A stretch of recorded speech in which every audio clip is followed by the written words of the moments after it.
안녕하세요. 빌드랩 아카이브입니다. 오늘은 요즘 금융기사나 증권사 광고에서 조금씩 보이기 시작한 개념 IMA 계좌, 종합투자계좌에 대해 이야기해 보겠습니다. 예금 금리는 아쉬운데 그렇다고 주식처럼 크게 오르내리는 건 부담스러울 때가 많죠. 이럴 때 중간 단계 투자 상품으로 자주 언급되는 게 바로 IMA 계좌입니다.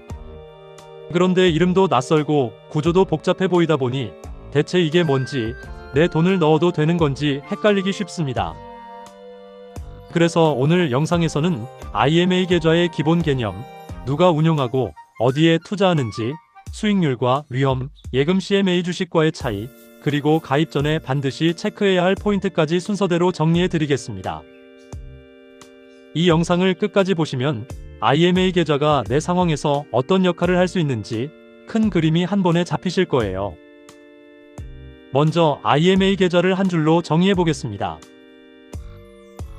IMA 계좌, 종합투자계좌는 초대형 증권사가 투자자로부터 돈을 모아서 기업대출, 회사채, 부동산, 벤처 등에 대신 투자하고 만기까지 들고 가면 원금을 책임지는 구조의 계좌입니다.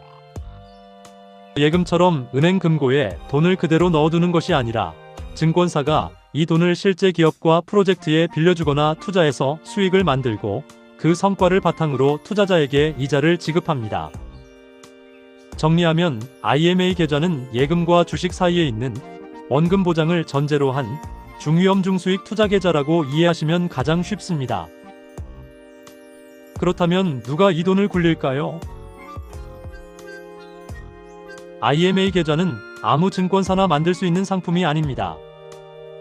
자기 자본 8조 원 이상을 갖춘 이른바 초대형 종합투자증권사만 IMA 업무 인가를 받아 운영할 수 있습니다. 한국투자증권, 미래에셋증권 같은 이름들이 대표적이죠. 이 증권사들은 기업대출, 회사채 인수, 부동산 프로젝트 파이낸싱, 메자닌, 벤처 투자 등에서 이미 다양한 경험을 쌓아온 곳들입니다. 투자자인 우리는 개별 기업 재무제표를 하나하나 분석하기보다는 어느 증권사의 IMA를 선택할 것인가에 집중해서 그 회사의 신용도와 운용 능력을 보고 판단하는 구조라고 보시면 됩니다. 이제 IMA 계좌 안에서 내 돈이 실제로 어디로 흘러가는지를 보겠습니다. IMA 계좌의 자금은 크게 기업금융과 모험자본 두 갈래로 들어갑니다. 기업금융에는 기업대출과 회사채, 중견우량 기업을 대상으로 한 자금 공급이 포함되고, 모험자본에는 중소벤처기업, 부동산 프로젝트 파이낸싱, 메자닌, 하이힐드 채권 등이 포함됩니다. 증권사는 이 자산들을 한두 곳에 몰아넣지 않고 여러 기업과 프로젝트에 나누어 투자하면서 만기 기준으로 원금과 목표 수익률을 맞추는 구조를 설계합니다. 투자자인 우리는 이러한 세부 구조를 다 외울 필요는 없지만 평범한 예금이 아니라 기업과 프로젝트에 직접 돈이 들어가는 상품이다라는 점은 꼭 기억해 두시는 게 좋습니다. 다음은 가장 궁금해하시는 수익률과 상품 유형입니다. IMA 계좌는 보통 세 가지 수준으로 나눠서 이해할 수 있습니다. 첫째, 안정형입니다. 우량 기업 대출과 우량 회사채 위주로 투자하며 만기는 1년에서 2년 정도로 비교적 짧게 가져갑니다. 목표 수익률은 대략 연 4% 안팎입니다. 예금보다는 높지만 너무 공격적이지 않은 구간이라고 보시면 됩니다. 둘째, 일반형 또는 중수익형입니다. BBB급 이상 회사채, 중견우량 부동산, 인프라 자산 등으로 투자 대상을 넓히고 만기를 2년에서 3년 정도로 길게 가져가면서 연 5%대 수익을 노립니다. IMA 계좌의 표준형에 가깝다고 볼 수 있습니다. 셋째, 투자형 또는 공격형입니다. 중소벤처기업, 부동산 PF, 메자닌, 하이힐드 채권 등 더 위험한 자산의 비중을 높이고 만기를 3년에서 5년, 길게는 7년까지 가져가면서 연 6%에서 8% 수준의 수익을 목표로 합니다. 당연히 기대 수익이 높은 만큼 증권사의 리스크 관리 능력이 더 중요해집니다. 이 숫자들은 모두 세전 기준 목표 수익률이기 때문에 실제로는 운용 보수와 세금을 고려하면 약간 낮아질 수 있다는 점도 함께 기억하시면 좋겠습니다. 이제 IMA 계좌의 장점을 한 번에 정리해 보겠습니다. 첫 번째 장점은 만기까지 보유하면 원금 보장 구조라는 점입니다. IMA 계좌는 예금자 보호를 받는 상품은 아니지만 상품 설계상 증권사가 만기 시 원금 지급 의무를 부담합니다. 그래서 운용 성과가 기대에 조금 못 미치더라도 증권사가 정상적으로 존재하는 한 만기에는 원금을 돌려받을 수 있다는 전제가 깔려 있습니다. 두 번째 장점은 예금보다 높은 중수익입니다. 예금이 연 2%에서 3%라면 IMA는 유형에 따라 연 4%에서 8%를 노리는 구조이기 때문에 너무 공격적인 건 싫지만 이자 2%는 너무 아쉽다는 분들에게 현실적인 대안이 될 수 있습니다. 세 번째 장점은 개인이 접근하기 어려운 자산에 간접 참여할 수 있다는 점입니다.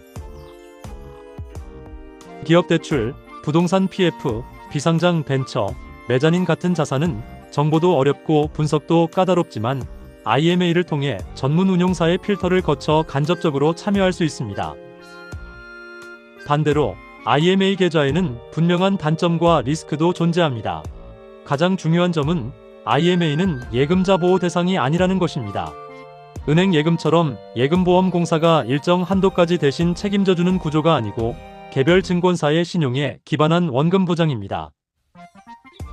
극단적인 경우 증권사가 심각한 재무위기에 빠지거나 파산한다면 원금 보장 약속이 깨질 수 있습니다. 두 번째로 유동성이 좋지 않습니다. IMA 계좌는 최소 1년 이상, 보통 2년에서 3년, 때로는 그 이상 자금을 묶어두는 구조입니다. 만기 전에 돈이 필요해서 중도해지를 하면 원금 보장을 못 받거나 약속된 수익률보다 크게 낮은 이자만 받고 나올 수 있습니다. 세 번째로 상품 구조가 복잡합니다. 같은 IMA라는 이름을 달고 있어도 어떤 자산에 어느 정도 비중으로 들어가는지에 따라 위험 수준이 완전히 달라집니다. 그래서 가입 전에는 반드시 상품 설명서와 약관을 읽어보고 어떤 자산에 얼마씩 투자되는 상품인지를 한 번은 체크해 보셔야 합니다. 조금 더 감을 잡기 위해 예금 CMA, IMA 주식을 간단히 비교해 보겠습니다. 예금은 예금자 보호가 되는 저위험 저수익 상품입니다. 수익률은 낮지만 원금 안전성이 최우선인 자금, 특히 비상금이나 단기 자금에 적합합니다. CMA는 수시 입출금이 가능한 현금성 자산 통장에 가깝습니다. RP나 MMF, 단기채 등 단기 금융상품에 투자해서 예금과 비슷하거나 약간 높은 수익을 추구하지만 예금자 보호는 되지 않는 경우가 많습니다. IMA 계좌는 원금 보장을 전제로 예금보다 높은 수익을 추구하는 중위험 중수익 상품입니다. 자금이 기업 대출, 회사채, 부동산 PF, 벤처 등에 들어가고 만기까지 묶어두는 대가로 예금보다 높은 수익을 기대하는 구조입니다. 주식과 주식형 펀드는 고위험 고수익 자산입니다. 장기적으로는 높은 수익을 줄 수 있지만 단기 변동성이 크고 마음 편히 버티기 어려운 구간도 자주 찾아옵니다.